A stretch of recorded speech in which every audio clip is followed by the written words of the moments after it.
हर हर गंगे हर हर महादेव। ओम नमः शिवाय। स्वागत है आप सभी श्रोताओं का आपके अपने चैनल खुशी ज्ञान सागर में। प्रिय श्रोतागण, आज सोमवार के दिन आप सुनिए सोमवार व्रत की पौराणिक कथा। तो कथा को पूरी श्रद्धा और विश्वास के साथ प्रसन्नचित मन से पूरा अवश्य सुनिएगा। प्राचीन समय की बात है, एक नगर में बहुत धनवान साहूकार रहता था। उसके घर में धन की कमी नहीं थी, परंतु वह बहुत दुखी था क्योंकि उसके कोई पुत्र नहीं था। वह इसी चिंता में दिन रात दुखी रहता था। पुत्र की कामना के लिए वह प्रत्येक सोमवार शिवजी का व्रत और पूजन किया करता था तथा सायंकाल मंदिर जाकर शिवजी के सामने दीपक जलाया करता था।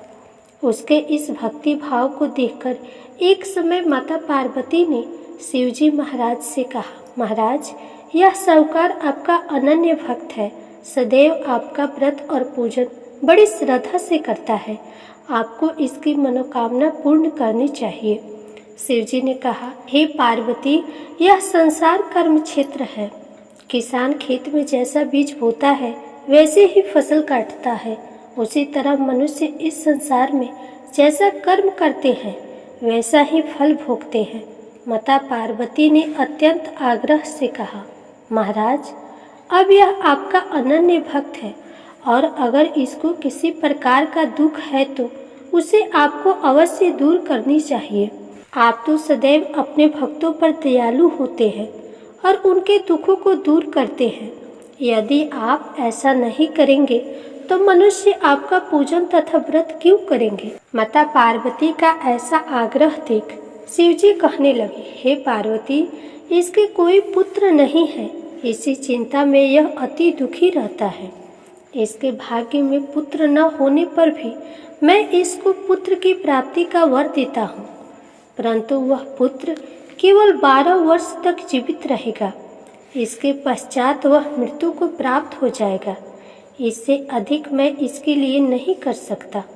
माता पार्वती और भगवान शिव का यह वार्तालाप साहूकार सुन रहा था। इससे उसको न कुछ प्रसन्नता हुई और न ही कुछ दुख हुआ। वह पूर्व की तरह शिवजी का व्रत और पूजन करता रहा।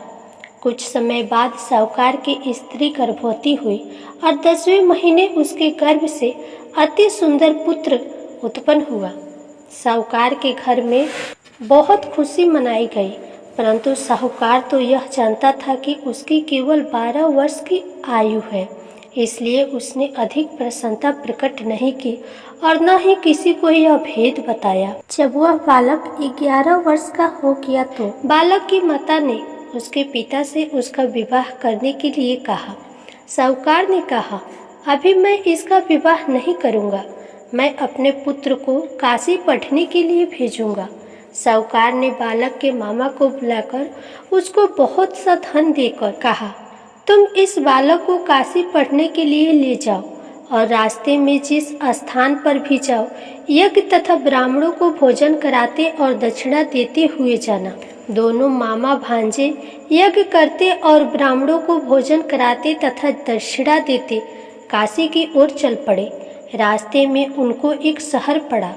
उस शहर के राजा की कन्या का विवाह था, परंतु जो राजकुमार विवाह कराने के लिए आया था वह एक आंख से काना था।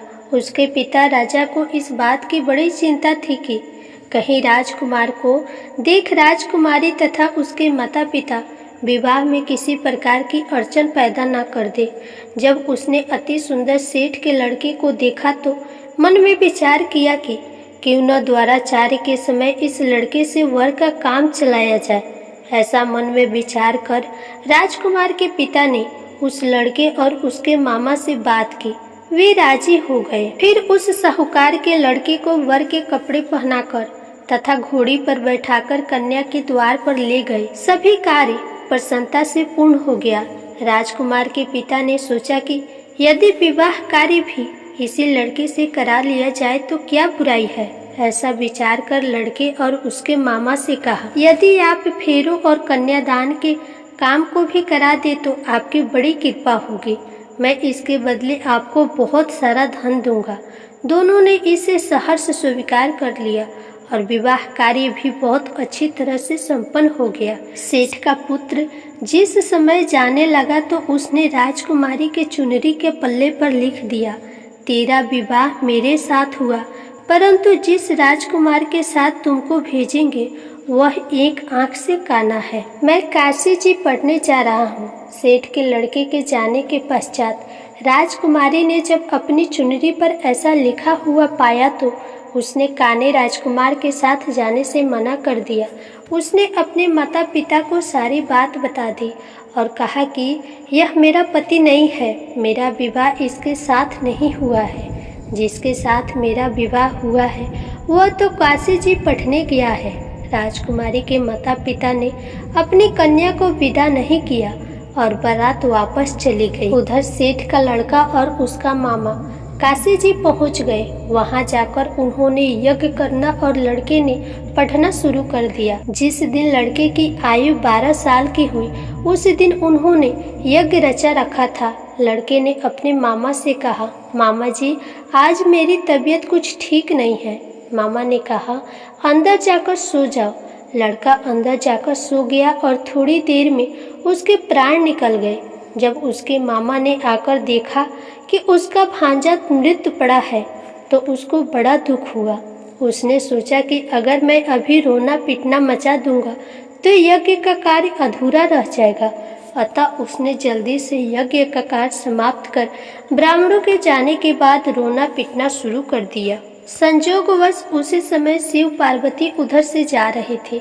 जब उन्होंने जोर जोर से रोने की आवाज़ सुनी तो पार्वती कहने लगी, महाराज कोई दुखिया रो रहा है, इसके कष्ट को दूर कीजिए। जब शिव पार्वती वहां पहुंचे तो उन्होंने पाया कि वहां एक लड़का मृत पड़ा था।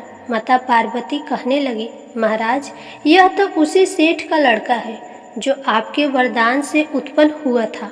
शिवजी ने कहा, हे पार्वती इसकी आयु इतनी ही थी, वह यह भोग चुका। तब पार्वती जी ने कहा, हे महाराज इस बालक को और आयु दो, नहीं तो इसके माता पिता तड़प तड़प कर मर जाएंगे।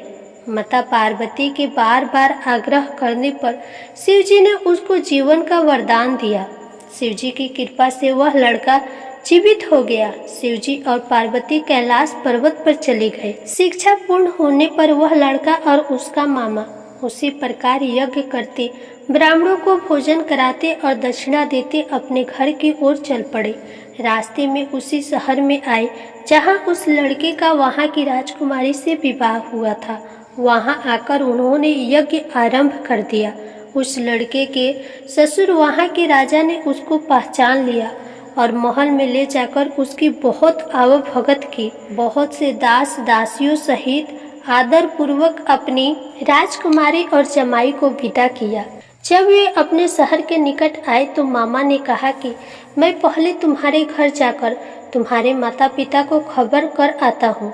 जब उस लड़के का मामा घर पहुंचा तो लड़के के माता पिता घर की छत पर बैठे थे। उन्होंने यह प्रण रख रखा था कि यदि हमारा पुत्र सकुशल लौट आए तो हम राजी खुशी नीचे आ जाएंगे, नहीं तो छत से गिरकर अपने प्राण दे देंगे। उस लड़के के मामा ने आकर जब यह समाचार दिया कि आपका पुत्र आ गया है तब उनको विश्वास नहीं हुआ। तब उसके मामा ने शपथ पूर्वक कहा कि आपका पुत्र अपनी पत्नी तथा बहुत सारा धन साथ लेकर आया है। तो सेठ प्रसन्नता से भर उठा। सेठ सेठानी आनंद पूर्वक नीचे आए। बाहर आकर उन्होंने अपने पुत्र तथा उसकी पत्नी का भरपूर स्वागत किया।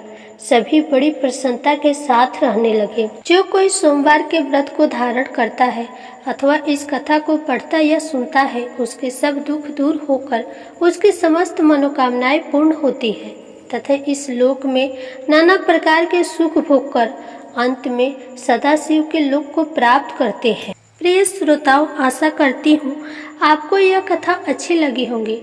वीडियो पसंद आई हो तो चैनल को सब्सक्राइब करके वीडियो को लाइक करके कमेंट बॉक्स में हर हर महादेव अवश्य लिखिएगा।